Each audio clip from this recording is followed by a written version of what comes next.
한 인간의 일생 평가, 그런 제목으로 하나님의 말씀을 증거하겠습니다. 한 인간을 평가할 때 세 평가자가 있다 그럽니다. 자, 이 세 판단자는 누구일까? 그 첫 번째는 타인들입니다. 나의 인생을 잘 지켜본 이웃들이죠. 자, 이웃들이 나를 어떻게 평가하느냐?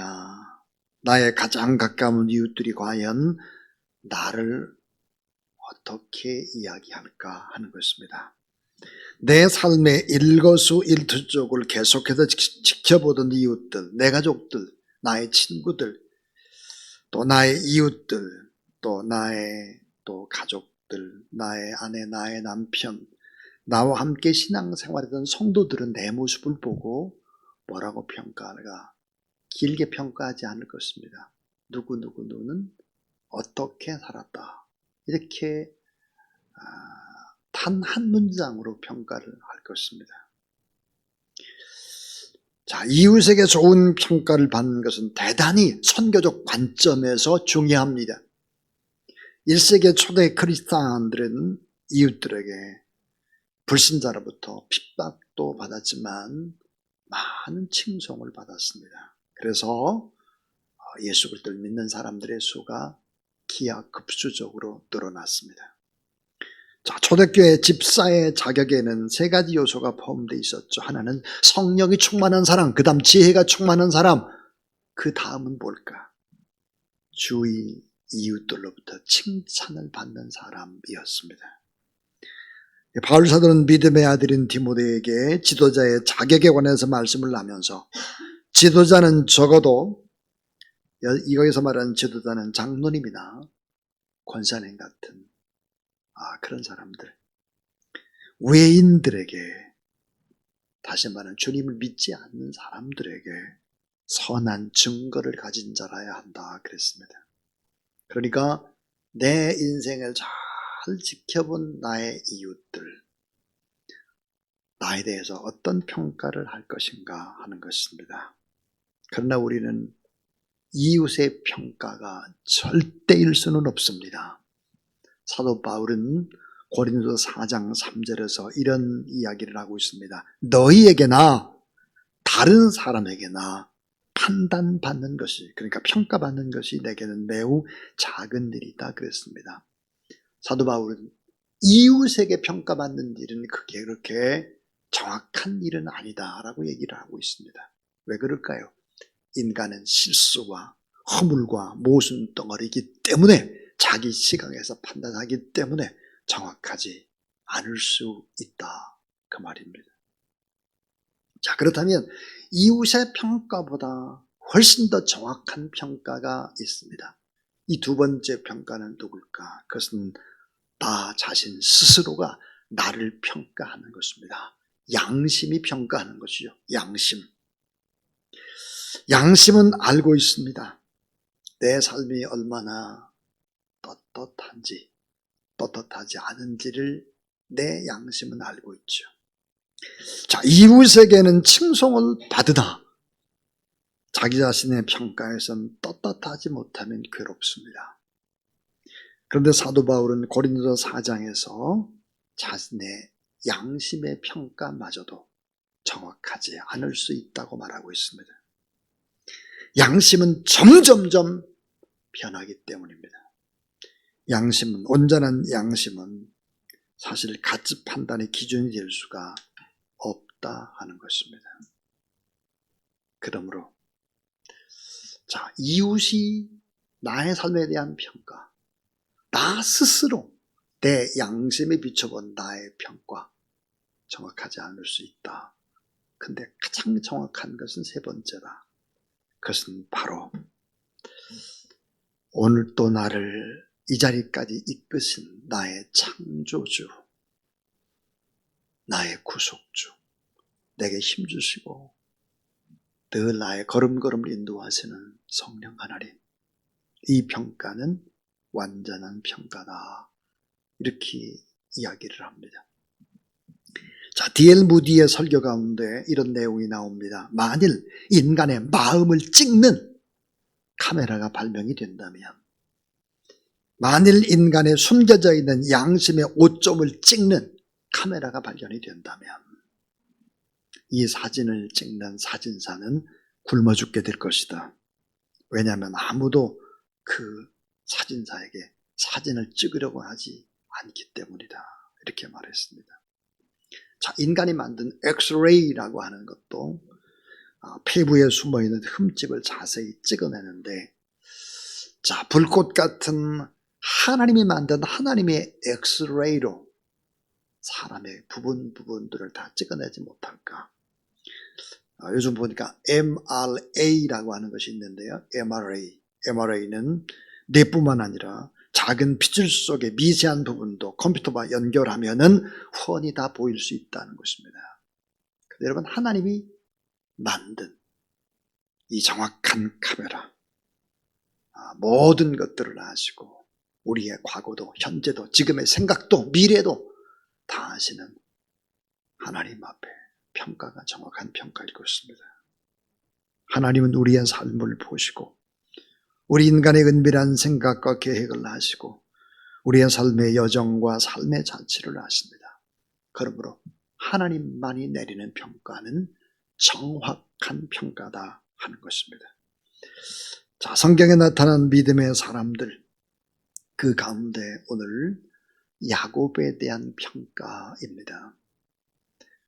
특별히 하나님의 사람들의 모든 믿음에 관한 부분들을 정확하게 묘사하고 있는, 가감 없이 명암과 흑암을 정확하게 표현하고 있는 성경에는 야곱을 뭐라고 평가할까 하는 것입니다. 자, 창세기 27장에서부터 49장까지 참 엄청난 23장에 나타나는 야곱에 대한 하나님의 평가, 그 평가는 과연 어떤 평가일까 하는 것입니다. 자, 야곱의 일생, 그의 평가 첫 번째입니다. 첫 번째는 야곱은 성경에서 최고의 복을 받은 사람입니다. 최고의 복. 어떻게 이 최고의 복을 받았을까? 성경에 보니까 야곱만큼 복을 받은 사람이 없어요. 이 최고의 복을 받았는데 왜 이렇게 엄청난 복을 받았을까? 그 이유는 야곱은 분명한 축복관을 가진 사람이다. 축복관입니다. 야곱은 누구보다도 단점이 많고 허물도 많았지만 그는 분명한 축복관을 가졌던 사람이다. 자, 뭘까? 모든 축복은 하나님으로부터 오는 것이다. 내 노력과 내 지혜와 내 수고, 내가 아무리 애를 쓴다 하더라도 그것만 가지고는 도저히 안 된다는 것을 알았습니다. 하나님께서 함께 해주시지 않으면 안 된다, 내 인생은. 하나님 플러스 알파가 아니면 안 된다 하는 것이죠. 하나님께서 복을 주셔야지 복을 받을 수 있지, 내 노력과 내 신념과 내 땀 흘림과 내 노력을 가지고 밤을 꼬박꼬박 새고 아무리 애를 쓴다 할지라도 그것은 진정한 행복을 누릴 수 없고 진정한 복을 받을 수 없다라고 하는 것을 야곱은 가슴 절절히 뼈에 새기도록 확실하게 알고 있었습니다. 하나님의 축복을 받기 위해서 형 에서를 속이고 아버지도 속이고 화목을 무시한 채 복을 받으려고 했으나 약복강변에서 야곱의 모습을 생각해 보세요. 그는 알았습니다. 환도뼈가 부서져 나가도 하나님의 복을 받지 않으면 내 인생은 절대로 잘 살 수 없다는 것을 알았죠. 목숨을 걸은 것입니다. 그래서 환도뼈가 으스러져지기까지 복을 달라고 빌고 매달리고 있는 모습을 보는 것입니다. 분명한 축복권을 가졌다는 것이죠. 자, 오늘 우리의 삶을 잘 생각해 봐야 합니다. 내가 땀 흘려 일을 해야 복을 받지, 내가 성실해야 복을 받지, 내가 똑똑해야 복을 받지, 내가 양심껏 살아야 복을 받지, 이건 기독교가 아닙니다. 휴머니즘이죠. 적어도 기독교 신앙은 그런 게 아니에요. 자, 내가 땀 흘려 일할 수 있도록 힘주신 분은 하나님이십니다. 내가 좀 더 성실하게 일할 수 있도록 나와 함께 해주신 분은 하나님이십니다. 나는 부족하고 우둔한데 나에게 지혜를 주시는 분이 하나님이십니다. 주여, 나는 못합니다. 나는 모든 일들을 주장할 수 있는 능력이 내게 없습니다. 내 몸도 내 것이 아닙니다. 나는 그저 하나님의 도구일 뿐입니다. 여러분, 이렇게 고백하고 하나님의 영광을 위해서 제 삶을 드리고 싶습니다. 난 아무리 생각해 봐도 내 모습 가지고는 내가 내 인생을 살아낼 재간이 없습니다. 하나님, 함께 해주세요. 이런 축복관을 가진 것입니다. 야곱은 실수와 오점이 많지만 그러나 분명한 축복관을 가지고 있었기 때문에 엄청난 복을 받았습니다. 얼마나 엄청난 복을 받았을까? 세 가지 복을 얘기했는데, 땅의 축복입니다. 이 땅의 물질의 축복도 받았고요.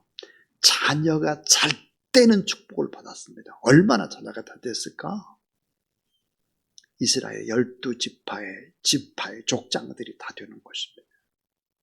성경에서 창세기 27장에서 49장까지 펼쳐지는 이 놀라운 구원의 파노라마, 축복의 파노라마는 야곱을 빼놓고는 얘기할 길이 없어요. 또 무슨 축복을 받았느냐? 내가 어디를 가든 나와 늘 함께 해주시겠다고 하는 임마누엘의 축복을 말씀을 하고 있습니다.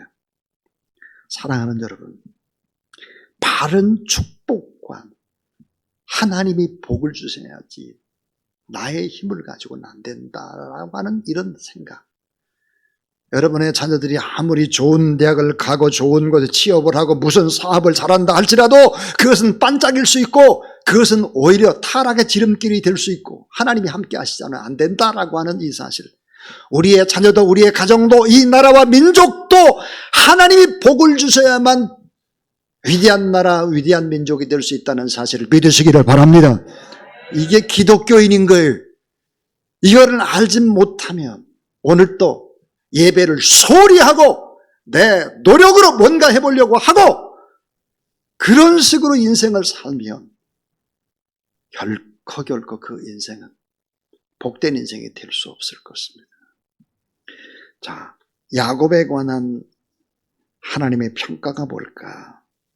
히브리서 11장 21절입니다. 믿음으로 야곱은 죽을 때 요셉이 각 아들에게 축복하고 그 지팡이 머리에 의지하여 경배하였으며 그랬습니다. 자, 중요한 단어, 믿음으로. 야곱이 믿음으로 죽을 때 요셉의 각 아들에게 축복하고 그랬습니다. 축복을 했습니다. 지팡이 머리에 의지하고 경배했다. 야곱의 인생을 너무나 정확하게 아름답게 그려놓은 그림이라고 생각이 듭니다. 야곱, 성경에서 최고의 복을 받은 사람, 최고 아들이 잘 되는 것을 본 사람, 그 12지파의 사람들이 세워지는 것을 본 사람, 죽음조차도 너무 아름다워서 죽음 이후에 장례를 가나안 땅 막벨락을 지금으로 말하면 영원한 하나님의 나라에 사람들이 한번 가보도록 하는 구원의 증검다리 역할을 했으니까요. 죽음조차도 너무 아름다운 것이죠. 이 분명한 축복관을 가진 사람이었다 하는 것입니다. 두 번째입니다. 두 번째는 기도가 곧 생명이다. 기도는 곧 생명이다. 기도의 언어는 예언임을 믿었습니다. 참, 기도는 생명이다. 기도의 언어는 예언이다. 자, 하나님 앞에 복을 받아야 된다. 축복은 곧 운명이다. 이 축복관을 가졌다면 두 번째는 기도가 곧 생명이다. 기도는 능력이고 기도는 하나님과의 대화다. 기도는 생명의 젖줄과 같은 것이다. 하나님 앞에 매달려야 한다는 것이죠. 그런데 더 중요한 것은 기도에 사용되는 언어는 그 언어 자체가 다 예언이다 하는 것입니다. 여러분, 영향력 있는 어머니, 아버지의 사용하는 언어는 그대로 자녀에게는 예언입니다. 자, 영향력 있는 선생님의 언어, 영향력 있는 목사님의 언어, 그것은 많은 사람들에게 그대로 예언처럼 이루어져 가는 것이죠. 야곱은 알았습니다. 축복의 중요성, 언어 사용의 중요성, 특별히 기도 속에 사용되는 언어, 그 언어는 자녀의 인생을 결정하고 각 지파의 인생을 결정하고 나라와 민족의 전체의 흥망성쇠를 주장한다는 이 사실을 알아야 합니다. 요즘의 시대에 참으로 안타까운 것이 있습니다. 지도자들이 나오는, 입에서 나오는 이야기들이, 그 언어들이 얼마나 많은 힘이 있다는 사실들을 모르고 정치 지도자들이나 이런 사람들이 막 무조건 비판을 한다든지 다 나쁜 언어를 쓴다든지, 이 피해자는 모두 다 국민이라는 사실들을 알아야 할 것입니다. 이게 성경입니다. 자, 야복 강변에서 하나님의 선사를 만나서 야곱이 씨름할 때 축복을 달라고 구하고 또 구하고 또 구합니다. 야곱은 축복을 받기 위해서 환도뼈가 부러지는 값을 지불했죠. 여러분, 환도뼈가 부서지면서도 끈질기게 기대했던 기도의 내용이 뭘까? 그것은 창세기 32장 26절 말씀. 그가 이르되 나리 세례야 하니 나로 가게 하라. 야곱이 이르되 당신이 내게 축복하지 아니하면 가게 하지 아니하겠나이다 그랬습니다. 당신이 내게 축복하지 않으면 안 됩니다. 씨름을 하다가 알게 되는 것입니다. 이분이 하나님이시구나. 이 하나님 앞에 복을 받지 않으면 내가 안 되는구나 하는 것을 알았어요. 호세아서에 보면 정확하게 표현되고 있습니다.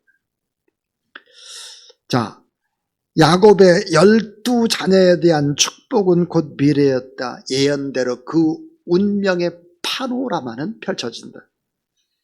이스라엘 민족 12지파의 장래는 그대로 이루어지고 있습니다. 창세기 49장의 실제적인 예로, 자, 요셉의 두 아들이 있습니다. 그 첫째 장자가 므낫세죠. 이 므낫세의 뜻이 뭐냐면 과거의 슬픔, 과거의 아픔을 다 내가 잊어버렸다. 그래서 요셉은 첫 아들을 낳을 때 이름을 므낫세라고 지었습니다. 므낫세. 자, 두 번째 아들을 낳을 때 에브라임이라고 지었죠. 에브라임이 뭘까?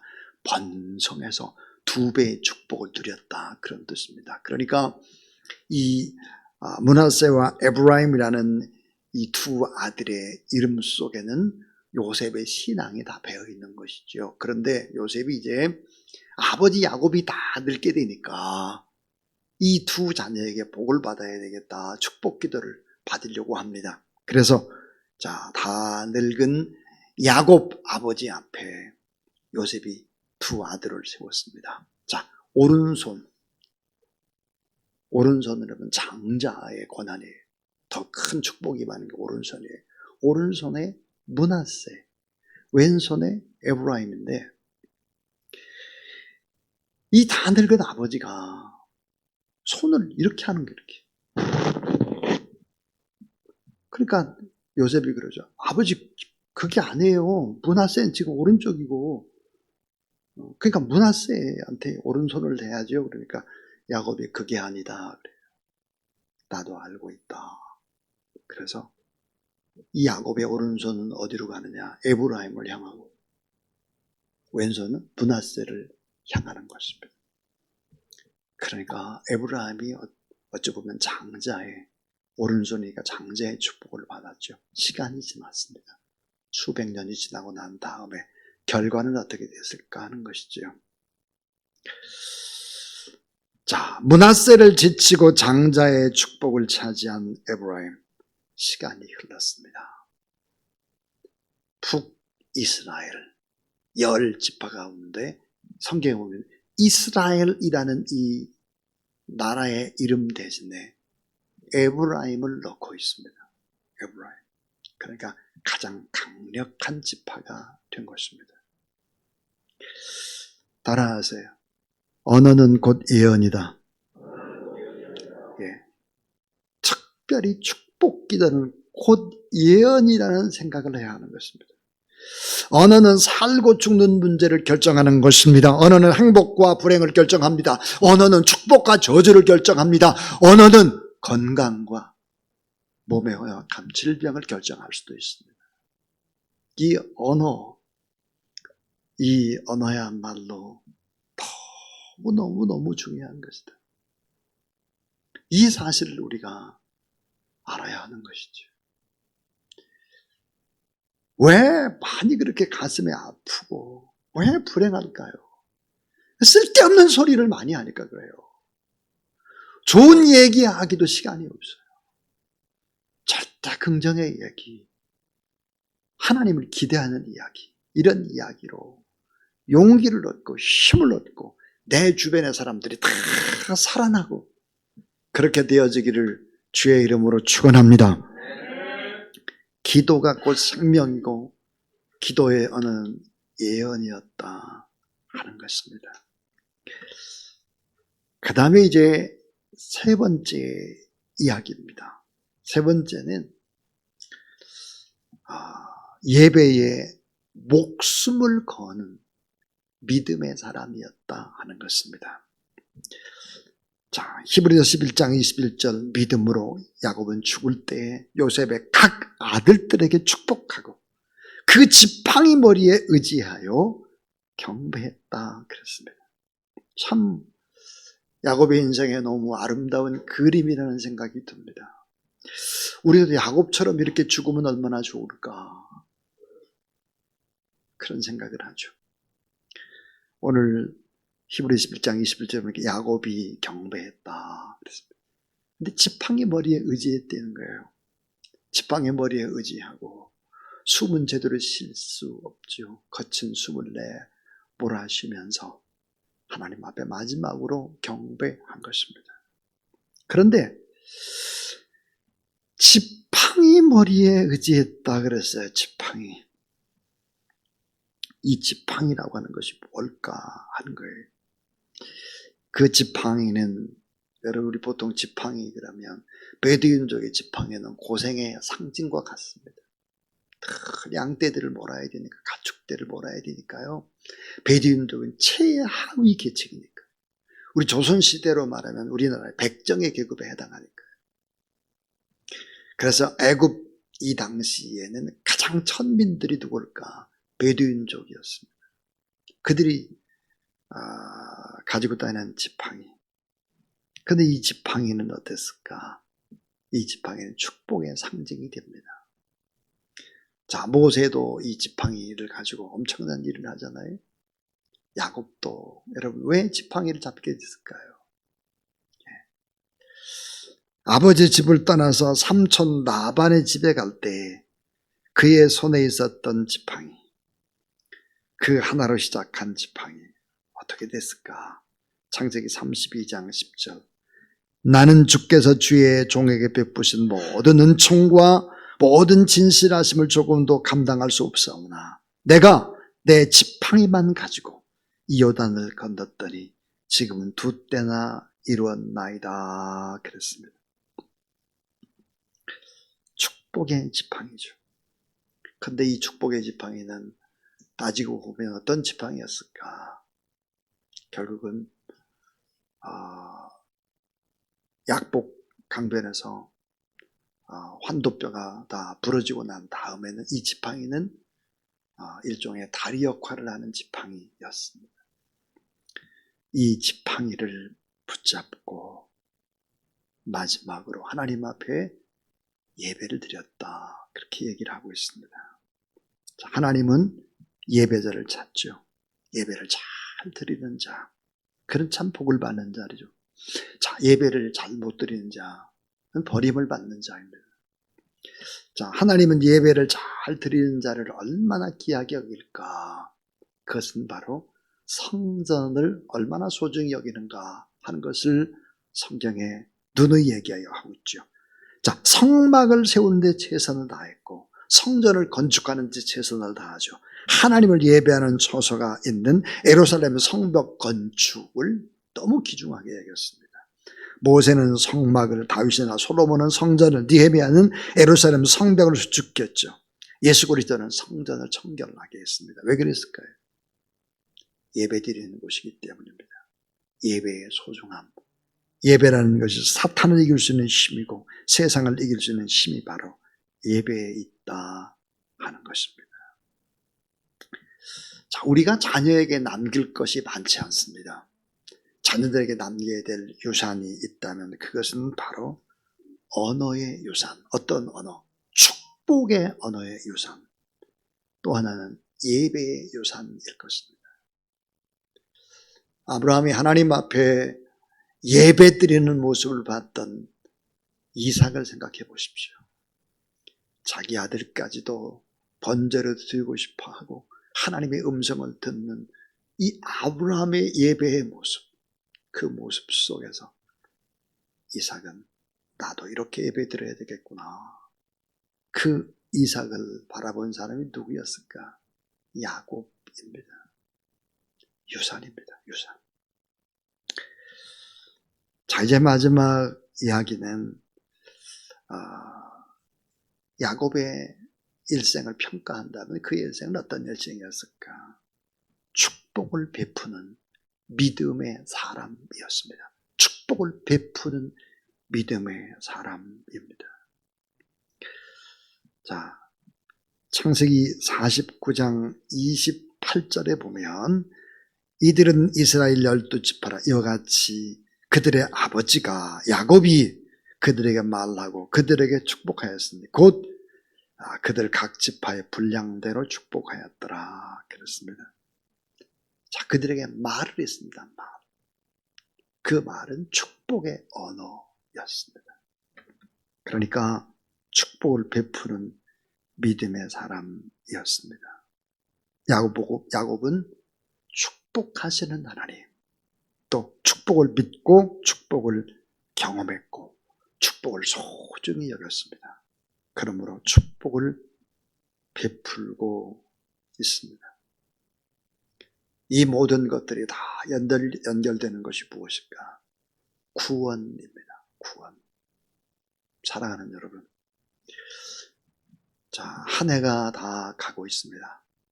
가을은 겨울과 봄과 여름을 어떻게 보내왔나를 평가하는 것이 가을일 것입니다. 우린 내일부터 특별 새벽 부흥회를 합니다. 여러분 힘을 내십시오. 그리고 예배드리고 말씀을 받고 한번 뜨겁게 간절히 기도해 보십시오. 이번에는 오직 성령. 자, 내가 구원받고 구원의 확신을 가지고 있는가 한 부분에서부터 그 다음에 이제 나의 자녀. 자, 오직 성령, 예루살렘 나의 자녀입니다. 온 유다 우리 가족입니다. 자, 그 다음 사마리아입니다. 사마리아. 자, 북한 땅까지 우리 민족 구원입니다. 땅 끝입니다. 열방 구원을 위해서 우리가 다 뜨겁게 기도하고 우리가 형식적으로 오직 성령 교구 예루살렘 온유대 사마리아 땅끝 이렇게 한 것이 아닙니다. 하나님 앞에 한번 여러분 결단해 보십시오. 그리고 이번에는 정말 하나님 앞에 내가 기도하고 또 인생을 마무리하고 계획하리라 이런 생각을 가지면 참 좋겠습니다. 창세기 23장이라고 하는 거대한 장 동안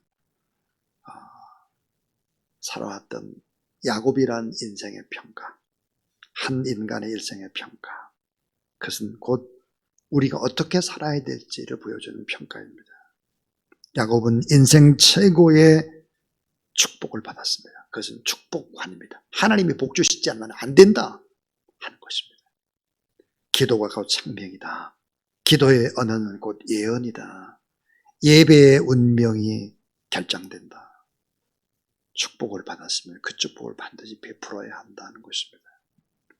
이런 원리들을 붙잡고 끝날까지 복된 축복의 길을 걸어가는 귀한 여러분 되기를 주의 이름으로 축원합니다.